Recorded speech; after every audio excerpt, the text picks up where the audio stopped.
Всем привет! Меня зовут Татьяна Шумилина. Вы находитесь на моем канале, который посвящен вязанию крючком. Сегодня свяжем вот такую необычную шапку-ушанку из меховой пряжи. Эта шапочка у меня детская, я ее вязала для своей дочки. Размер 50-52, и сегодня я покажу, как связать взрослую шапочку, и также дам комментарии и расчеты для детского размера. Значит, как выглядит шапочка? Вот сзади она немножко удлиненная, то есть здесь она немножко длиннее, чем спереди. Ушки, естественно, можно регулировать на свое усмотрение, то есть длину и ширину. И козырек. Ну, в общем, такая классическая ушаночка. Сейчас сниму, покажу, как она выглядит. Так, вот такая.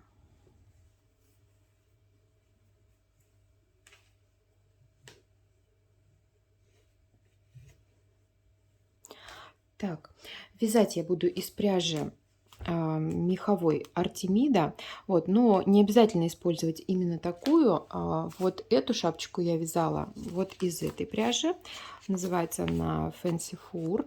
В принципе, это два аналогичных варианта, взаимозаменяемых, так сказать. Сейчас я вам скажу характеристики, и вы можете подбирать уже пряжу по этим характеристикам, то есть не обязательно выбирать именно этих производителей.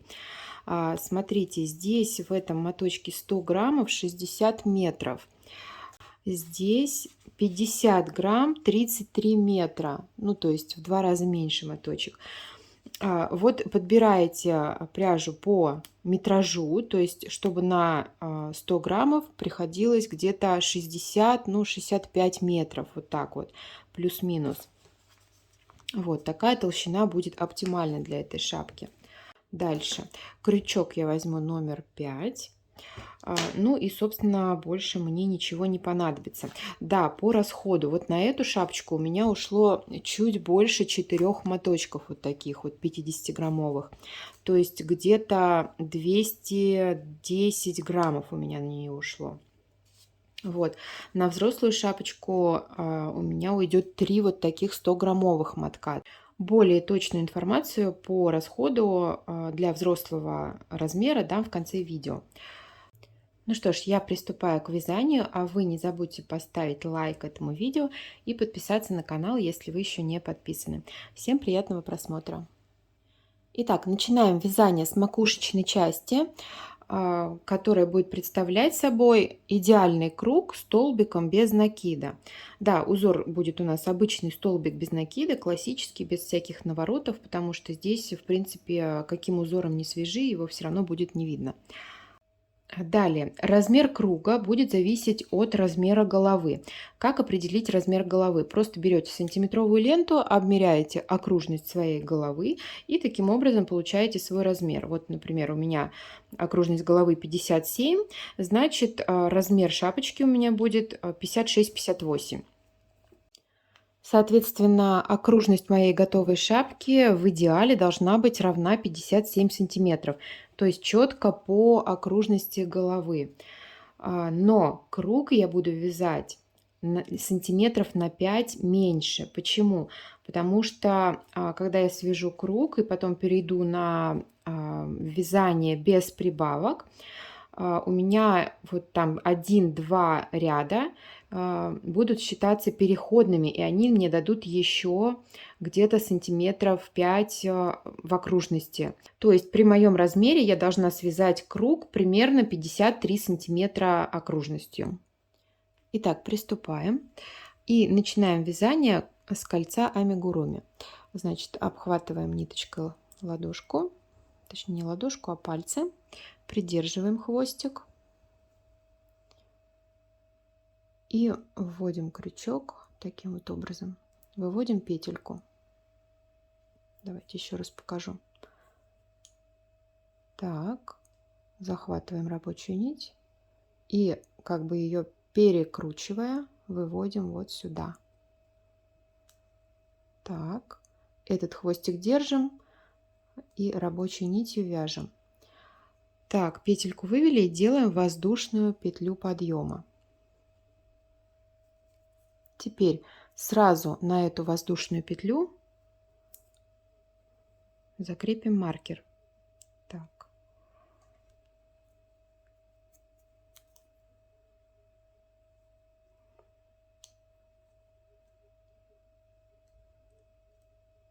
Закрепила. Теперь в кольцо провязываем 8 столбиков без накида.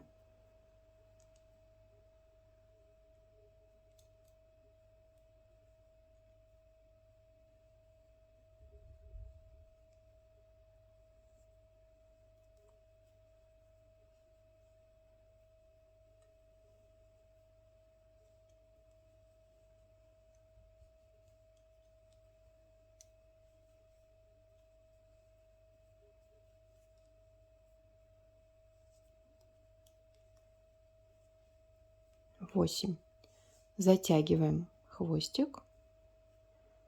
Так, теперь здесь у нас воздушная петля подъема, и следом за ней идет первая петелька, первая петля ряда, в которую нам нужно сделать соединение. Ее, конечно, здесь совершенно не видно, но вот так вот на ощупь ее можно найти. И вот под эту первую петельку вводим крючок.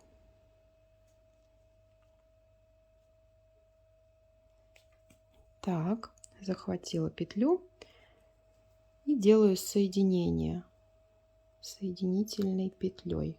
Вот так. Все, колечко связали. В кольце, еще раз напоминаю, 8 столбиков без накида. Далее приступаем к вязанию второго ряда и провязываем в каждый столбик по 2 столбика без накида, то есть 16 петель. И далее в каждом ряду мы будем прибавлять по 8 столбиков. Так, делаем воздушную петлю подъема, переставляем на нее маркер сразу.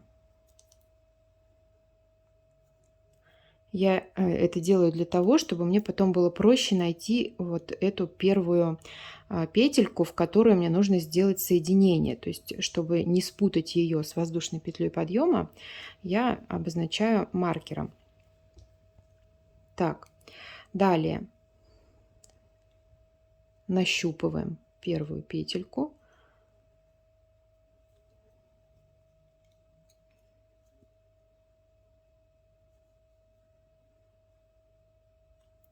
И провязываем в нее 2 столбика. Далее в следующую 2. И в каждом ряду я петельки буду считать. Потому что если не считать, то можно очень легко пропустить петлю. Так, здесь у меня уже 6, 7, 8. Готово. Провязали 16 столбиков и нащупываем петельку, в которую сделаем соединение.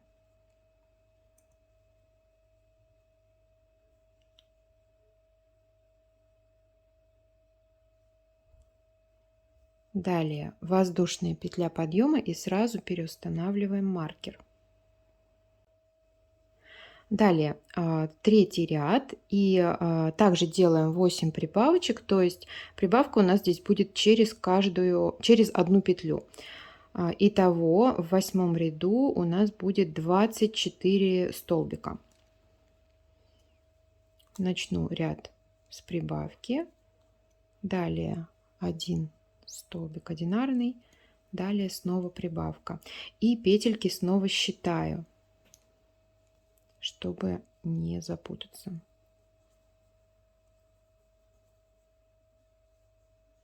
Итак, связала третий ряд и переустановила маркер и приступаю к вязанию четвертого.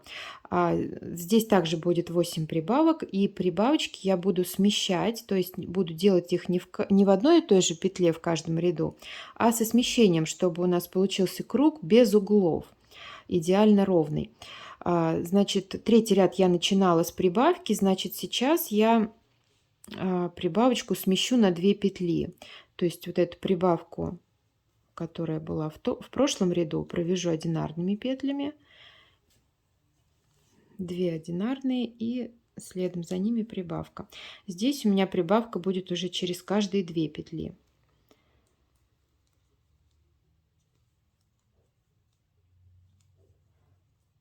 Прибавка. Таким образом, считаем прибавочки. В каждом кругу должно быть их 8. И считаем петли. Это сложно, непривычно, но приспособиться можно. Вот. Но это мой совет. Это, конечно, не обязательно. Если вы и так нормально ориентируетесь, то можете и не считать. Вот. Но я считаю каждую петельку, и даже в длинных рядах, в общем, на протяжении всего вязания я все петли считаю. Мне так как-то спокойнее. У меня готов 4-й рядочек. Дальше я показывать не буду. Вяжем круг по такому же принципу до необходимого размера. Значит, в каждом ряду, еще раз повторяю, 8 прибавок. Прибавочки смещаем. И, соответственно, общее количество петель увеличивается в каждом ряду на 8. То есть, если у меня в 4-м ряду было 32 петельки, то в 5-м будет 40, в 6-м 48 и так далее. Итак, вот я связала круг, у меня получилось 8 рядов, и окружность детали получилась 53 сантиметра. На этом я остановлюсь, прибавки больше делать не буду.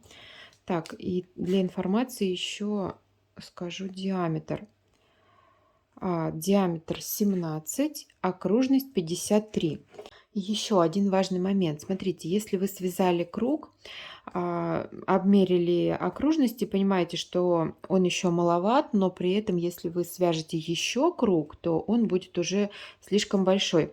Тогда можно связать еще один круг, но не с 8 прибавками, а с 4, либо с 6, ну, в зависимости от того, сколько вам не хватает, либо с 2 прибавками.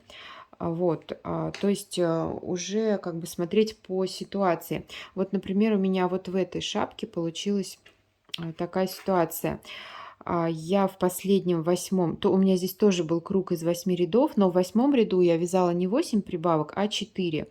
И окружность круга у меня была, по-моему, где-то 47-48 сантиметров. Окружность готовой шапки где-то 53 сантиметра. И здесь у меня было на вязание 60 петель. В данном случае у меня получилось 64 петли.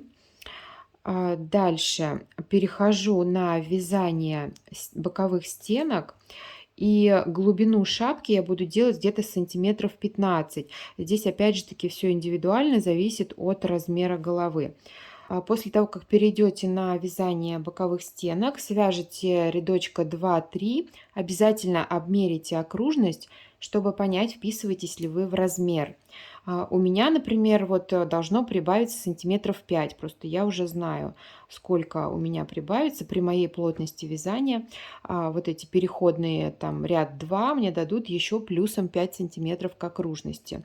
Вот, у вас, ну, как бы, не знаю, может быть, кто-то вяжет слишком туго, либо слишком, наоборот, свободно, может быть, чуть больше, чуть меньше. В общем, обязательно этот момент нужно будет проверить, чтобы не получилось так, что вы свяжете всю шапку, и она у вас окажется большой, либо маленькой. Связала стеночки шапки, и глубина у меня получилась вот 14 сантиметров. Количество рядов я вам не скажу, сколько я связала, потому что сосчитать их здесь очень сложно. Но, как обычно, ориентируемся на сантиметры, потому что плотность вязания у всех разная, и количество рядов может быть также разным. Смотрите, здесь у меня высота на детской шапочке 13 сантиметров. Вот, 13 сантиметров. То есть для каждого размера прибавляется, ну, примерно полсантиметра глубина шапочки. И окружность, если в петлях считать, вот если вязать из этой пряжи, из которой вяжу я, то здесь у меня 60 петель, здесь 64. То есть каждый размер это где-то примерно плюс 2 петельки. Дальше покажу, как я измеряю окружность шапки. Вот по внутренней стороне Вот таким образом, сантиметром.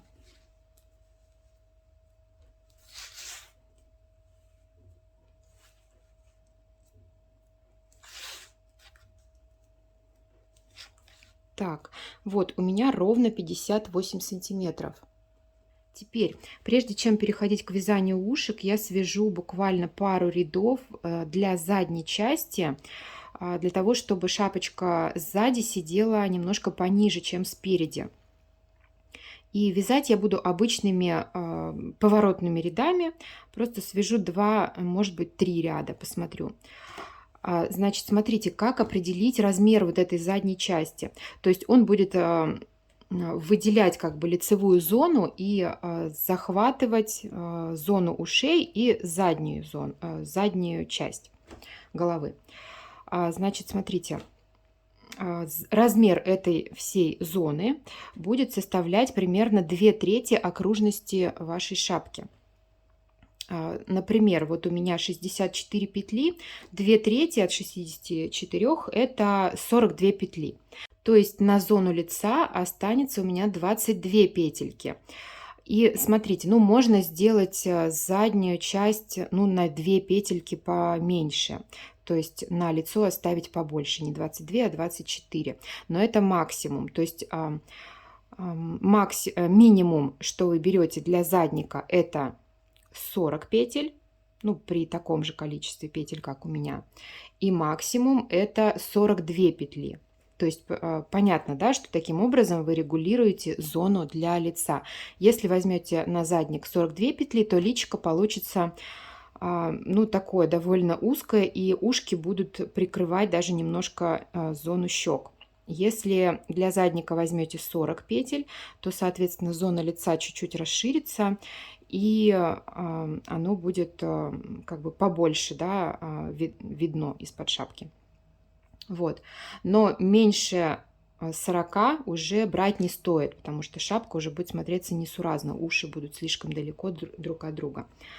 Так, это что касается взрослого размера. Для детского размера у меня здесь было 60 петель на окружности. Задник у меня составляет 38 петель. Вот он, задник у меня вот отсюда и вот до сюда. И вот она зона лица, где находится козырек. Значит, тут у меня 38 петель, а здесь у меня 22 петли. Итак, приступаем к вязанию. Вот у меня закончился последний ряд. Я уже сделала воздушную петлю подъема. Теперь разворачиваю шапку и пошла в обратную сторону. Я свяжу задник из 41 петли, то есть на лицо у меня останется 23 петельки.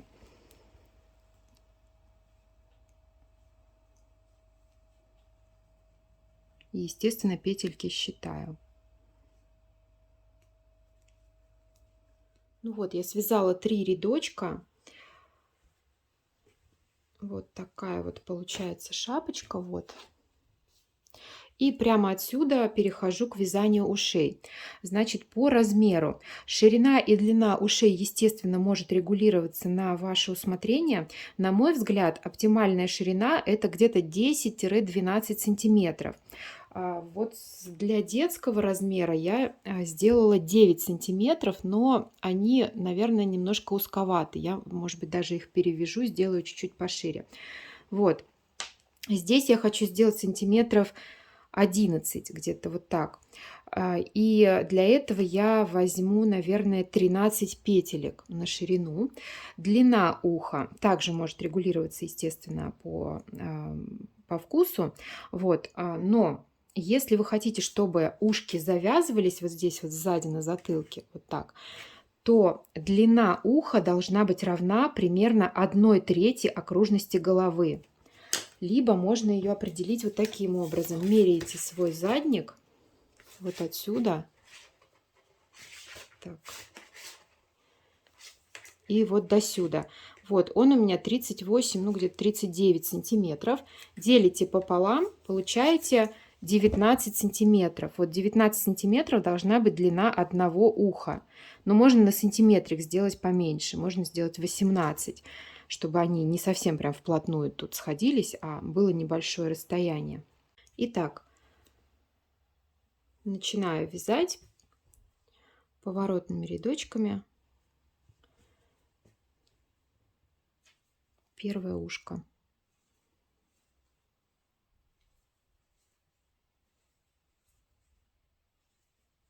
Итак, вот одно ушко у меня почти готово.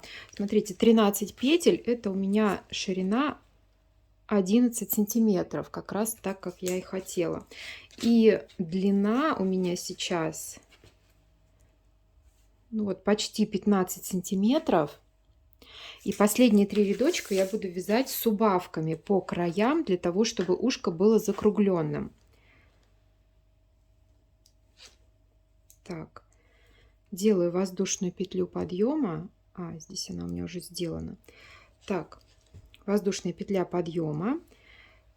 Первые 2 петли провязываю в одну.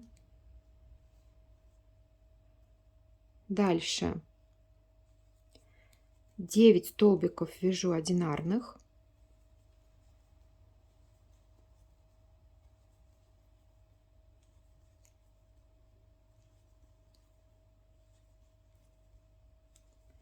И последние 2 петли также провязываю в одну.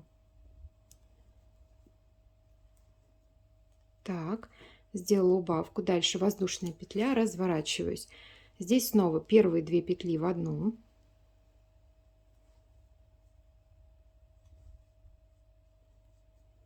Дальше, что у нас тут остается? Значит, 11 петель у нас было, 2 уже провязали. Соответственно, еще провязываю 7 столбиков одинарных.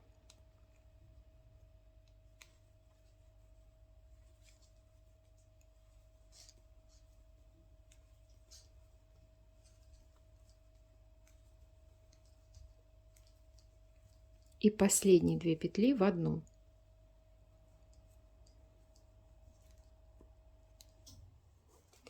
Так, ну вот уже ушко закругляется немножко, и свяжу последний рядочек. Воздушная петля, значит, тут теперь у нас 9 петель, первые 2 в одну, далее 5 одинарных,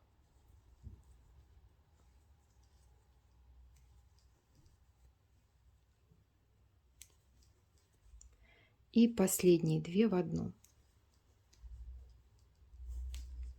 Все. Ниточку обрезаем. И хвостик прячем. Прячется он очень легко. Здесь даже заморачиваться не надо. Просто вот так пропустить между петельками. И ничего не будет видно.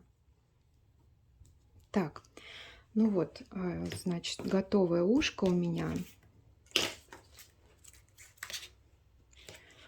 Меряю вот от этой части, где, ну, по короткой части, так скажем. Вот, почти 17 сантиметров. Теперь вяжу второе ухо точно таким же образом. Начинаю вот отсюда, вот от этого края. И также 13 петелек вяжу поворотными рядами. Так, ну вот ушки у меня готовы. И остается последняя деталь, это козырек. Значит, здесь я оставляла 23 петельки. Соответственно, вязать я буду козырек из 23 петель. Так.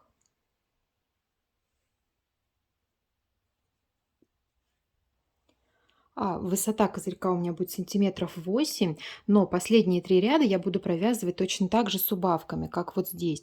То есть сейчас 5 сантиметров я вяжу просто по прямой, ну, поворотными рядами.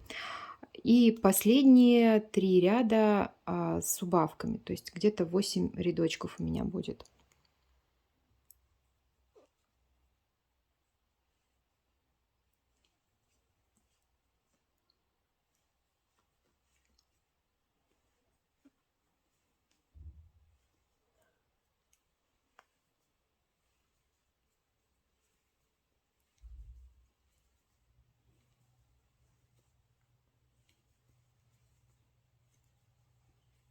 Так, вот связала 6 рядочков, не 5, а 6. И получилось у меня 5 сантиметров. Все, теперь делаю последние 3 завершающих ряда. Значит, убавка в конце и в начале в каждом ряду. Вот у меня все готово. Козыречек мой как раз 8 сантиметров, как я и хотела. И смотрите, я когда обрезала ниточку, я оставила ее чуть подлиннее, чтобы ею пришить козырек к шапке. Ну, точнее, пришить это громко сказано. Я просто возьму сейчас его вот так крючком, зафиксирую. Так.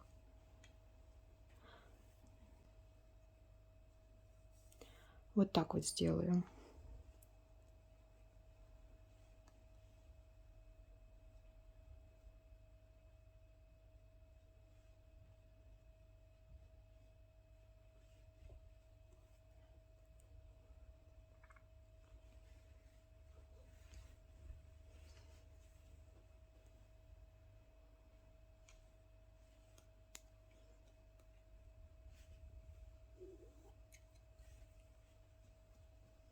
Вот, то есть, смотрите, я вот здесь отступила один рядочек и пришиваю вот здесь, чтобы краешек был вот как бы немножечко оттопыривался.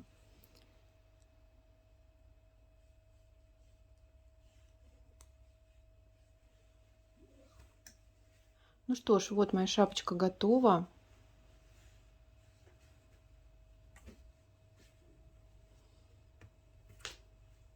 Вот по поводу ушек, смотрите. Ушки у меня 18 сантиметров, как я уже говорила. И вот, смотрите, если я их завяжу сзади, то они как раз почти сойдутся друг с другом. То есть тут остается совсем небольшое расстояние, но это не критично. И по поводу пряжи. У меня остался вот такой маленький моточек. Здесь 30 граммов. Было у меня 3 полных мотка по 100 грамм. То есть на шапку ушло 270 грамм. В метрах это, если быть точной, то 162 метра. Вот в одном моточке, еще раз показываю, 60 метров 100 граммов. Ну, то есть на взрослую шапку нужно где-то 160-170 грамм. Что касается детского размера, здесь у меня 210 грамм. Пряжа, правда, немножко другая. И в метрах это 135 метров, но здесь ушки небольшие. Если перевязать ушки на более длинные и более широкие, то как раз весь вот этот моточек уйдет. Ну, то есть где-то расход получится 250 граммов. 5 вот таких моточков по 50 грамм. И в метрах это, ну, в общем, считайте, 33 умножить на 5. Это где-то, ну, 160-165 метров. Вот. И для тех, кто досмотрел до конца, я сейчас оставлю небольшой отзыв, будет такой для вас бонус, небольшой отзыв о пряже. Я уже попробовала 2 производителя, и что хочу сказать, какая пряжа мне понравилась больше. Значит, это пряжа Fancy Fur, а вот эта пряжа Artemida от производителя Astra.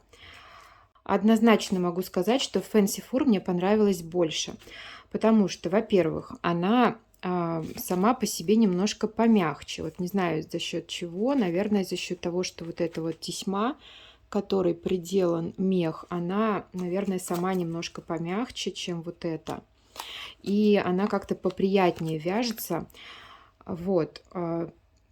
Помимо этого, посмотрите, полотно, которое у меня получилось вот на этой шапке, оно немножко такое вот неоднородное, то есть оно вот с такими вот небольшими проплешинками даже, можно сказать.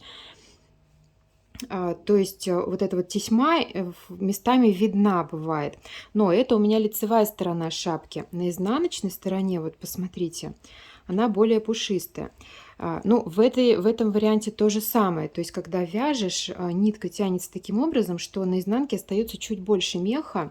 И, в принципе, шапку даже можно вывернуть наизнанку и сделать эту сторону лицевой. Ну, здесь придется, конечно, козырек перешить на другую сторону. Вот, здесь как-то вот этих вот залысин нет практически. Я, наверное, потом переделаю. Вот. С этой пряжей такого нет. Вот у меня лицевая сторона, и здесь нет таких проплешин. То есть она такая пушистая, однородная. И с изнаночной стороны то же самое. Вот. Дальше, что еще мне не понравилось вот в этой пряже? Смотрите, когда я перешла с одного мотка на другой, вот здесь на ухе видна граница прям. Два мотка из одной партии, и они немного отличаются по цвету. Вот это меня прям очень сильно расстроило. И вот оно, ухо уже связано полностью из другого мотка, а здесь был еще ну, старый моток. И вот получилось ухо немного светлее. Вот. Может быть, конечно, мне не повезло, и это единичный случай, но все равно неприятно. Вот. По цене эта пряжа, ну, может быть, вот это чуть-чуть подороже, ну, не знаю, рублей на 20, может быть, за моток. Ну, то есть, в принципе, разницы нет по цене, но по качеству вот это выигрывает, на мой взгляд. Пряжу и эту можно спокойно купить в интернете. В интернет-магазинах ее полным-полно. Я заказывала на Wildberries. Также вот эту пряжу я покупала и у себя в городе, просто в магазине в обычном. Поэтому проблем с этим, я думаю, быть не должно. Ну что ж, на этом я буду с вами прощаться.